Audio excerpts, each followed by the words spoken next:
Welcome to the Good Reading Magazine podcast. Good Reading is a monthly magazine dedicated to books and reading and aims to help readers discover their next favourite book. You can find out more about the books discussed on today's podcast at goodreadingmagazine.com.au.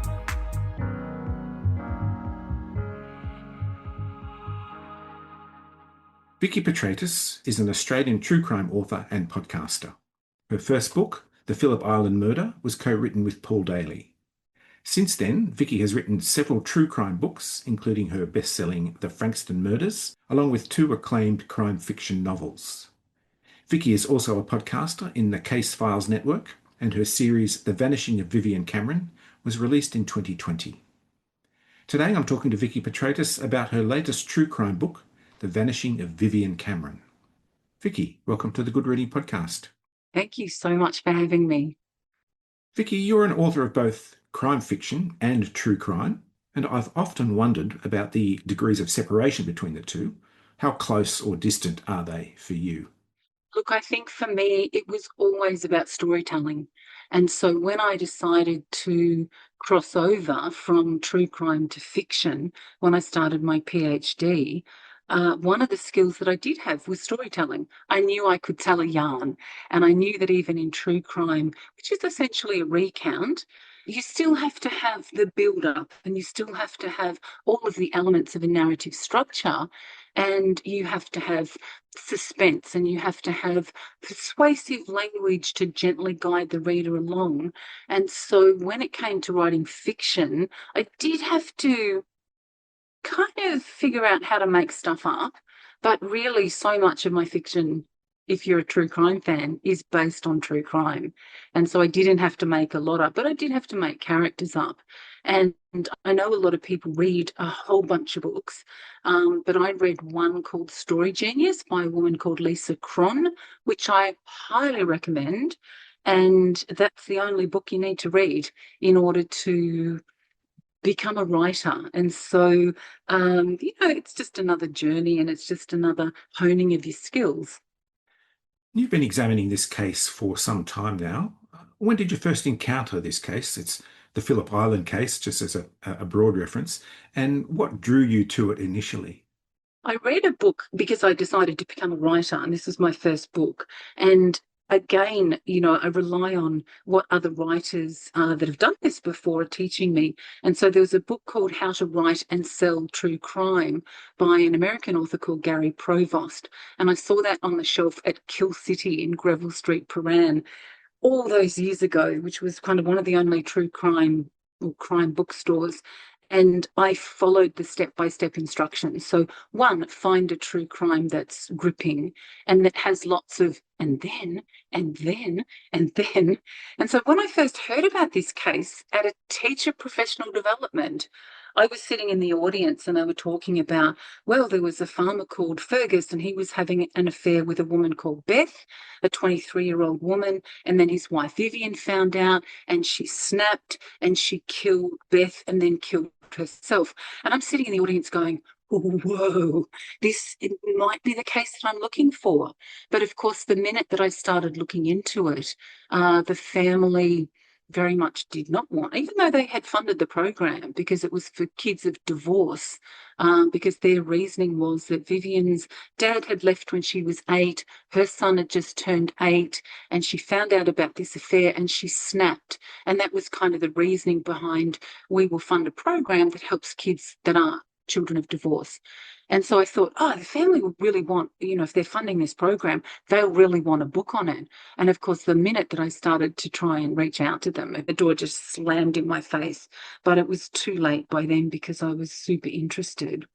And I literally followed step by step Gary Provost's advice, which said, go find the coronial inquest file, which I did. From that, you'll get the names of people and cops that you need to talk to, reach out to them. So I'm like, tick, tick. And it just goes to show where there's a will, there's a way. I was a primary teacher and a mother of, a 5-year-old, my daughter was at the time, and ended up writing a book. Let's take the focus to the place where all this happened, and that's Phillip Island. Most people might have heard about Phillip Island. Perhaps they've observed the fairy penguin parade. But for those who might not be familiar with Phillip Island, tell us a little bit about the landscape and the people who live there and the sense of community there. Phillip Island is a place of incredible and astounding beauty. So the minute that you cross the bridge from the mainland, so it's about 2 hours from Melbourne, you cross the bridge and there's coastline, there's, shark infested Western Port Bay, there's cliffs, there's penguins, penguin parade, and it's just a place of such beauty. And it's relatively insulated. And once you cross the bridge, as far as my experience goes, the rules kind of change so that you can't openly ask about the case, as a lot of people on the island have found out that they've asked the wrong person and literally have been yelled at and almost spat at by, how dare you talk about this case? And people are like, whoa. And people think that that's not true now. A recent example was when I posted about my book coming out, and somebody shared that post onto the Phillip Island Facebook page, which I never would have because I'm really sensitive to this, but somebody else did. And it was literally just, gee, the book's nearly out. It was nothing more than that and a cover of the book. And immediately there was this backlash. The same people, I know, if you read the comments, they're the same people making the comments saying, there's no place for this book here. Be sensitive to the family. One woman had a wonderful post, oh, you suckers getting sucked in by this woman. So they're personal attacks against me. And if you think that 40 years on, that this has calmed down, you only have to look at these comments. And then, of course, the people take the post down. The same thing happened when the local bookstore advertised the book simply to say, this book is coming out. There's a huge demand for it. Make sure you pre-order. And so somebody, again, a man whose name I'm very familiar with, he posted a picture saying, this book came out originally and her evidence was wrong. And, which is not true.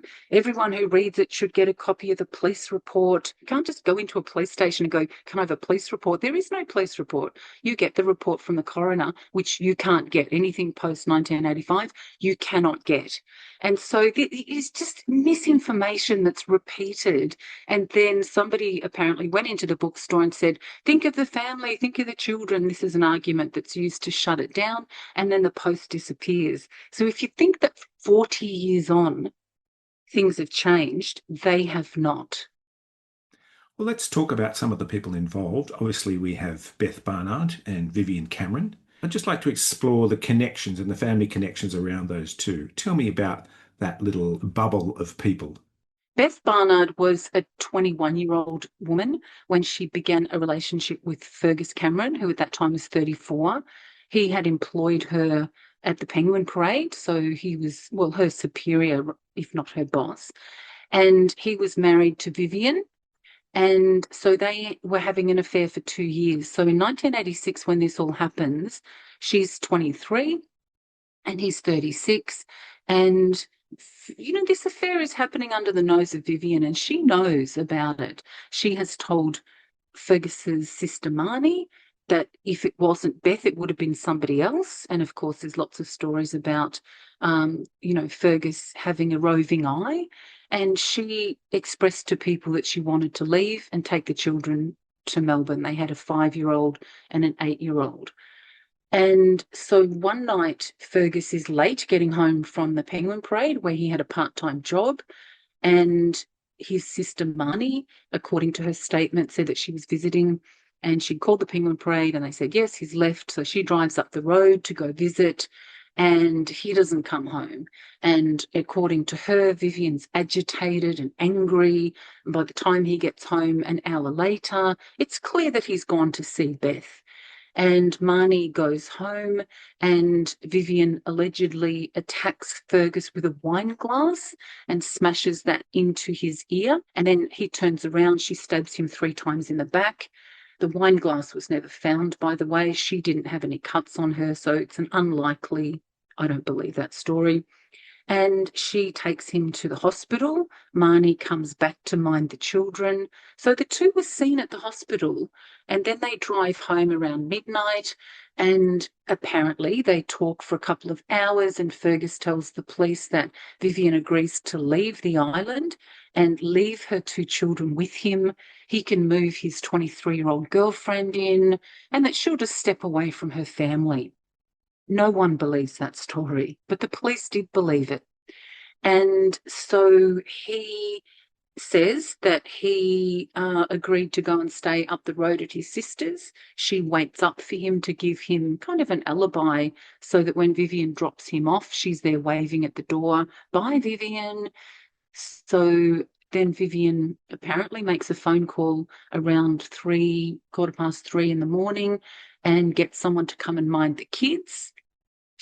Beth is found the next morning brutally murdered with an A carved into her chest, the letter A, ostensibly for adulteress, and Vivienne has vanished off the face of the earth. I've only found this out relatively recently.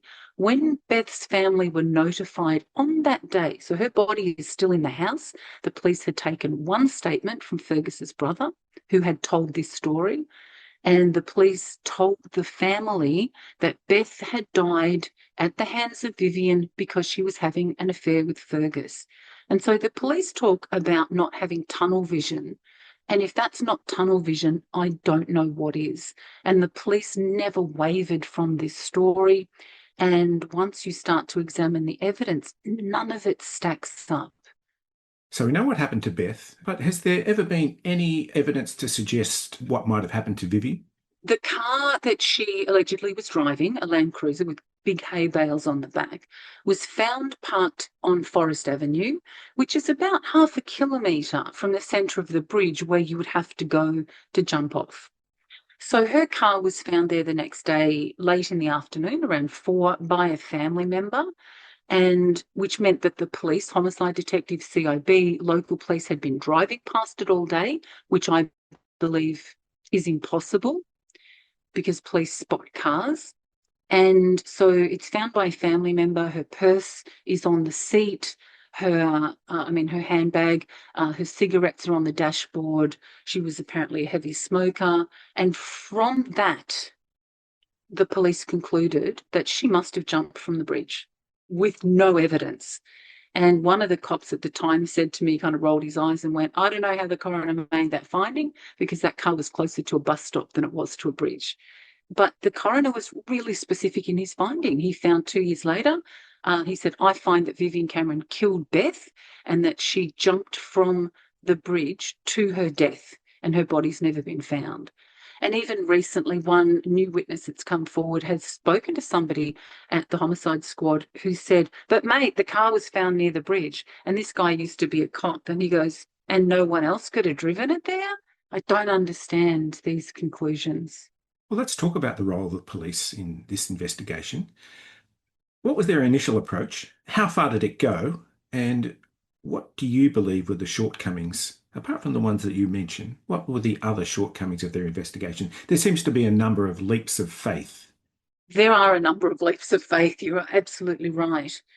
I think when the homicide detective Rory O'Connor said on the Under Investigation program a couple of years ago that when he went through the door, he believed that Vivienne had killed Beth. And Liz Hayes said to him, "Did you ever waver from that?" And he said, "No, I didn't." And I think so that number one shortcoming is you can't draw conclusions. Number two, the crime scene fit the story. So, for example, Fergus says in his statement, "Vivienne smashed the wine glass into my ear. I walked into the spare room and sat down on the bed." So there's blood on the floor of the spare room and there's a little bit of blood on the bed. So the blood fits the story. But when that blood goes off to be tested, so this all happens on the 22nd, 23rd of September, 1986, when the blood goes off to be tested in October and it doesn't come back till the following February, when you look at the blood and cross-reference all of the findings, the blood on the floor in the spare room is Vivienne's and it's not Fergus's. So the blood fits the story, but the analysis doesn't. And back in 1986, I mean, we knew about DNA in 1984. Alec Jeffreys in the UK was kind of doing his experiments on it, but it wasn't widely known that you could point to blood and go, yeah, I bled there, and that somebody could come along years later and go, that's not yours. But one of the things that I discovered, and this was really quite distressing, I had some women reach out after I did the podcast and got millions of downloads around the world. And I had these two law enforcement personnel from North Carolina reach out, and they blew up the photo of this blood on the bathroom floor that had tested positive to Vivienne's. And they said to me, you realise this is a drag mark in her blood. And I had never blown the photo up. And when I blew it up, you get teary looking at this going, there is a drag mark on the floor in the bathroom in Vivienne's blood. And the police, as far as I know, never went back to Fergus and said, let's look at this drag mark in your wife's blood across the bathroom floor. Let's explore how that got there. And the reason why Vivienne was found to have killed Beth is that there are 2 smudges in her blood on the concrete path outside Beth's back door to her house.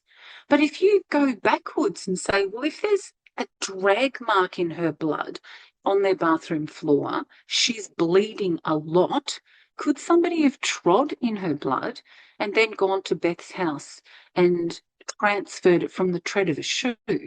There's more than one way to get blood, for those 2 smudges of blood on the path. And so did the police ask any of these questions? I don't know. But I'll share an anecdote that I found really frightening. I was talking to a detective about the case. He wasn't a detective on the case, but he was around that age. And he said to me, well, Vikki, we know that Vivienne suicided. And I said, oh, do you? Because I've been looking at this case for 3 decades. I can't find any evidence. And he just looked at me and he said, well, her husband had just left her. What else did she have left?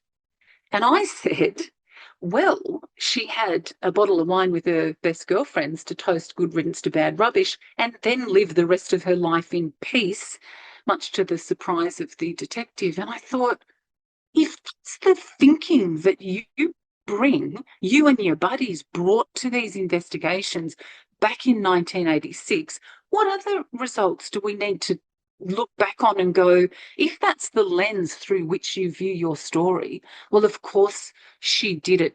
She killed herself because her husband left her. What else did she have left? What? Let's talk about another variable in this crime, and in any crime really, and that's timing. Timing is everything, you write, and if it doesn't add up, we want to know why. Why was time such a crucial factor in this case and in the course of the investigation? In this case, the timings don't work the next day. So we have all of this happening on the Monday, the 22nd of September. And Vivienne is supposed to have, dropped Fergus off, called for friends to mind the kids, driven over to Beth's, killed her, somehow gotten into the house without Beth or her dog barking, and attacked her in her bed, and then carved an A into her chest, and then driven to the bridge and jumped off the bridge. And then the next morning, the family are all waking up. The people that have got the kids are trying to ring the family to say, we've got the kids, we need to go to work. What do you want us to do with them?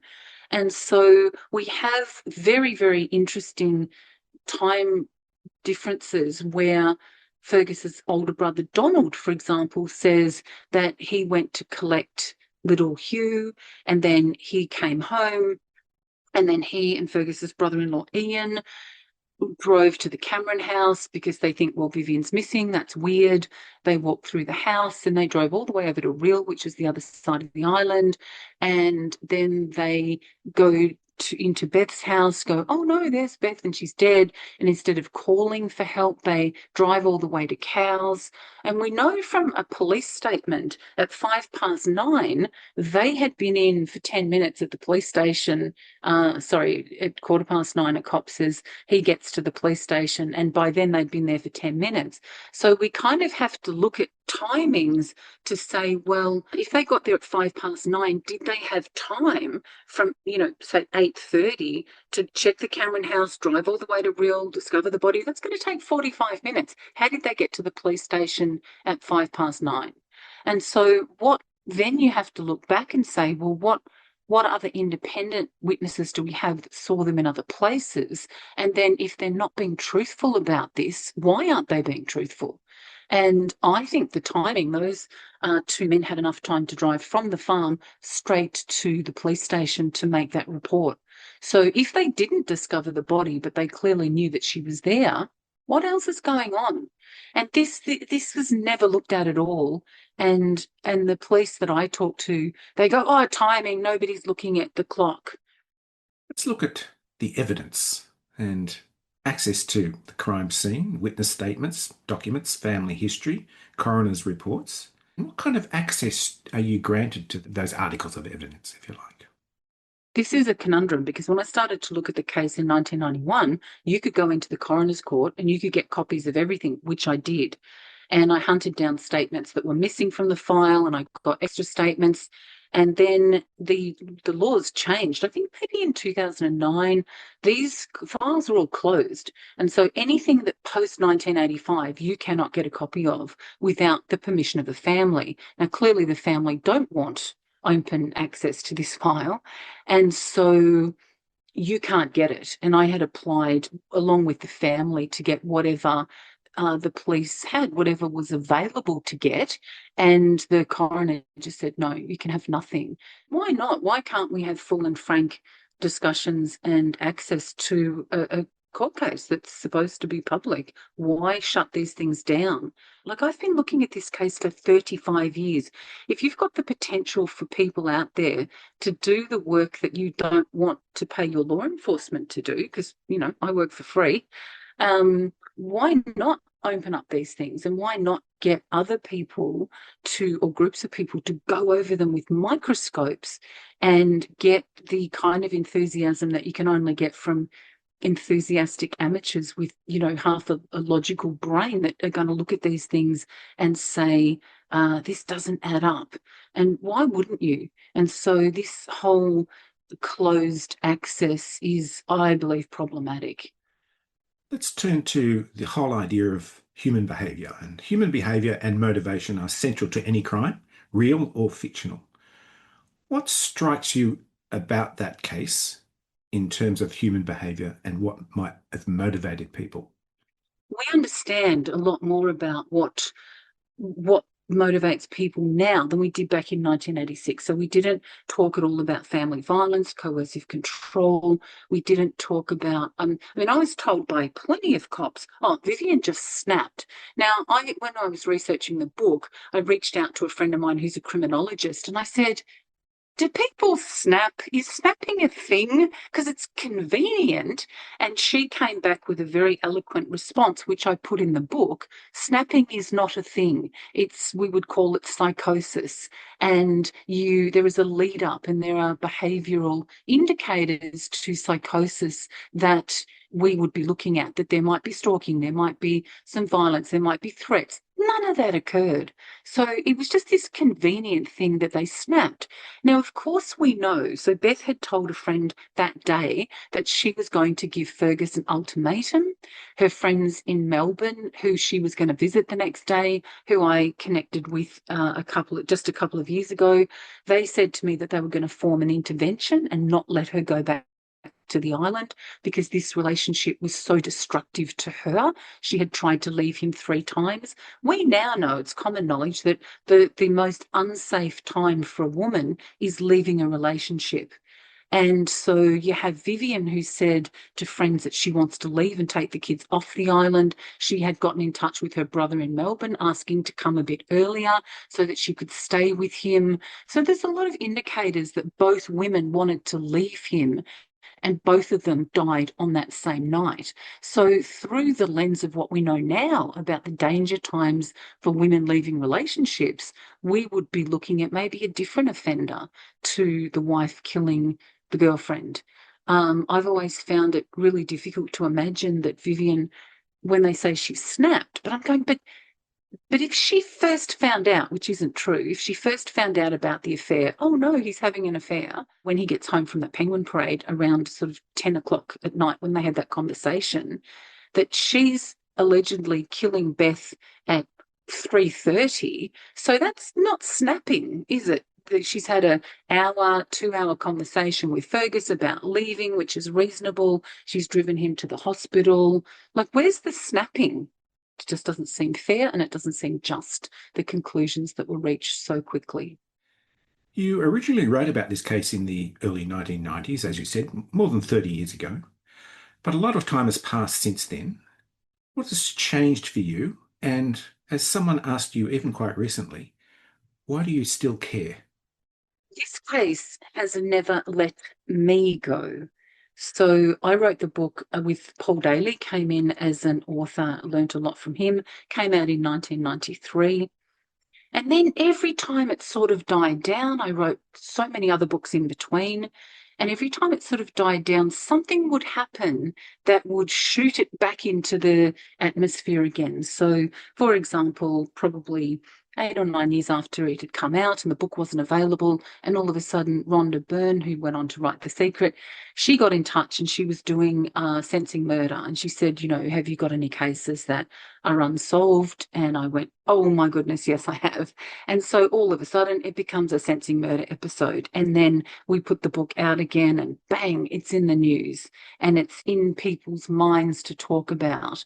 And then in, I think it was 2018, Case File get in touch, you know, when podcasting is just getting off the ground, and they want to do an episode. And I'm like, absolutely, come around to my house. I would give you copies of all my files, because I'm always, to me, it's like the more we get this story out, the more chance of people coming forward. I am the conduit. They try to go to the police don't listen. And so then Case File said, you should do a series on this. This needs to be a series. I'm like, okay. And so I, again, didn't know how to make a podcast, and you know, got through it, and then millions of downloads. And then just when it starts to die out, under investigation, say, we want to do an episode. And then more people come forward.